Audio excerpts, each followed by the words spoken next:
வணக்கம் சலோமி. அதாவது தூத்துக்குடி மாவட்டம் அந்த அம்பலச்சேரி கிராமத்துல நேற்று முன்தினம் ஒரு ஹெலிகாப்டர் தரையிறங்குது. இந்த தலையிறங்கின ஹெலிகாப்டர் குறித்து ஒரு பல்வேறு செய்திகள் பரவி வந்தன. ஏன்னா யார் இறங்குனா, யார் வந்தா, எதற்காக வந்தாங்கிற தகவல் யாருக்குமே தெரியல. இதுக்கிடையில பாத்தீங்கன்னா நேற்று அந்த பகுதியினுடைய விவோ, அதாவது கிராம நிர்வாக அலுவலர் அவர் இந்த பகுதியில எந்த விதமான அனுமதியும் இல்லாம ஒரு ஹெலிகாப்டர் தரையிறங்கி இருக்கு. இதுலயும் வேற அந்த தமிழக சமூக நலத்துறை அமைச்சர் கீதா ஜீவன் அவங்களுடைய போட்டோ மற்றும் மாவட்ட ஆட்சியருடைய போட்டோக்கள் எல்லாம் வச்சு பிளெக்ஸ் பேனர்கள் வச்சிருக்கிறாங்க.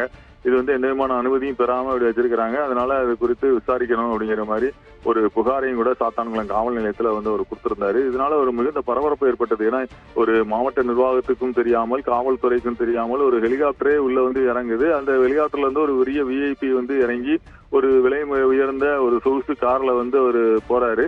அவருக்கு செக்யூரிட்டியாக 4 பெரிய, அதாவது ஜனாதிபதி, பிரதமர் போன்றவர்களுக்கு பாதுகாப்பு அளிக்கக்கூடிய வகையில் ஒரு இசட் பிரிவு பாதுகாப்பு அதிகாரிகள் எப்படி ஒரு பாதுகாப்பு கொடுப்பார்களோ அதை போன்ற ஒரு பாதுகாப்பு அதிகாரிகள் உடன் அவர்களுக்கு பாதுகாப்பாக உடன் ஓடி செல்வது போன்ற ஒரு காட்சிகளும் அதில் இடம்பெற்றிருந்தது. இந்த வீடியோ வைரலாக பரவி வந்தது. இந்த நிலையில் தான் இது குறித்து விசாரணை மேற்கொண்டு வந்தனர். இந்த நிலையில் இன்று தூத்துக்குடி அந்த பகுதியினுடைய சாத்தான்குளம் பகுதியினுடைய டிஎஸ்பி அன்னைக்கு அருள் அப்படிங்கிறவர் அந்த இடத்துல விசாரணை மேற்கொண்டாரு.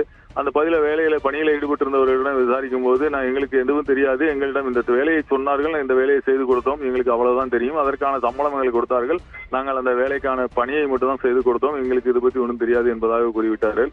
இப்பொழுது அந்த குறித்து விசாரிக்கும் பொழுது மத்திய அமைச்சர் ஒருவருடைய மகன், அதாவது மகாராஷ்டிராவை சேர்ந்த ஒரு மத்திய அமைச்சருடைய மகன் தான் இந்த இடத்துல அந்த ஹெலிகாப்டரில் பறந்து வந்ததாக கூறப்படுகிறது.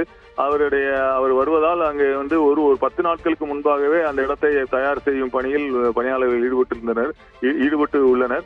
அந்த பணியாளர்களும் கூட நாசரேத்தில் உள்ள ஒரு தனியார் லாட்ஜில தான் 7 ரூம்கள் எடுத்து அந்த ரூம்கள் எல்லாம் தங்கியிருந்து அந்த பணிகளை மேற்கொண்டதாகவும் இப்பொழுது தகவல்கள் வெளியாகி இருக்கிறது. அவர்கள் இப்பொழுது அந்த பணிகள் முடிவடைந்த நிலையில் அவர்கள் இன்றுதான் புறப்படுவதாகவும் தகவல்கள் தெரிவிக்கின்றன. அந்த இடத்தில் ஒரு 180 ஏக்கர் இடத்தை அவர்கள் கைப்பற்றி இருப்பதாகவும், அந்த இடத்தில் மிக சொகுசு பங்களாக்கள், அதாவது ரிசார்ட்டுகள் கட்டப்பட உள்ளதாகவும், ஒரு 1500க்கும் மேற்பட்ட ரிசார்ட்டுகள் அந்த இடத்தில் கட்டப்பட உள்ளதாகவும், 500க்கும் மேற்பட்ட ரிசார்ட்டுகளுக்கு இப்பொழுதே ஆஃபர்கள் புக் ஆகிவிட்டதாகவும் கூறப்படுகிறது. எனவே அந்த ரிசார்ட்டுகளை உடனே கட்டுவதற்கான பணிகள் துவக்குவதாகவும், அதற்கான ஆரம்ப கட்ட பணிகளை செய்வதற்கும், அந்த பூமி பூஜை விழா நடத்துவதற்கும் தான் அந்த முக்கியமான அந்த நபர் அந்த மத்திய அமைச்சருடைய மகன் வந்தார் என்பதாகவும் இப்பொழுது கூறப்படுகிறது. அவருடைய பெயர் பொறிக்கப்பட்ட வரவேற்பு பலகைகளும் அந்த இடத்தில் நிறைய வைத்திருக்கின்றார்கள். மேலும் அந்த இடத்தில் அமெரிக்கா மற்றும் இந்தியாவை சேர்ந்த 2 நாட்டு கொடிகளையும் பறக்க விடப்பட்டுள்ளது. எனவே அந்த மத்திய அமைச்சருடைய மகனுடன் அந்த அமெரிக்காவை சேர்ந்த தொழிலதிபர் அல்லது அமெரிக்காவை சேர்ந்த அரசு அதிகாரிகள் யாரேனும் கூட வந்தார்களா, அவர்கள் யாரேனும் இதில் அந்த தொழிலில் அவர்களுக்கு பார்ட்னர்ஷிப்பாக இருந்து அந்த இருவரும் சேர்ந்து அந்த ரிசார்ட்டுகள் கட்டும் பணியில் ஈடுபட்டு வரப்போகிறார்களா என்பது குறித்த சந்தேகம் மக்களிடத்தில் எழுந்துள்ளது.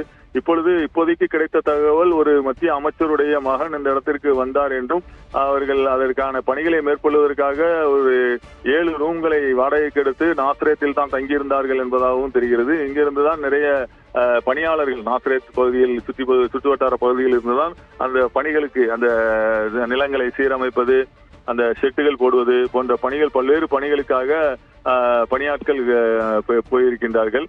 மேலும் அந்த நிகழ்ச்சியை வீடியோ எடுப்பது, போட்டோ எடுப்பது போன்ற காரியங்கள் எதுவுமே லோக்கல்ல யார்ட்டையுமே சொல்லவில்லை என்றும் கூறப்படுகிறது. எல்லாமே அங்கிருந்து, அதாவது மகாராஷ்டிராவை சேர்ந்த அந்த மத்திய அமைச்சருடைய ஊரிலிருந்தே அனைவரும் இருந்து அந்த பணிகளை முழுவதுமாக முடித்து சென்றதாகவும் கூறப்படுகிறது.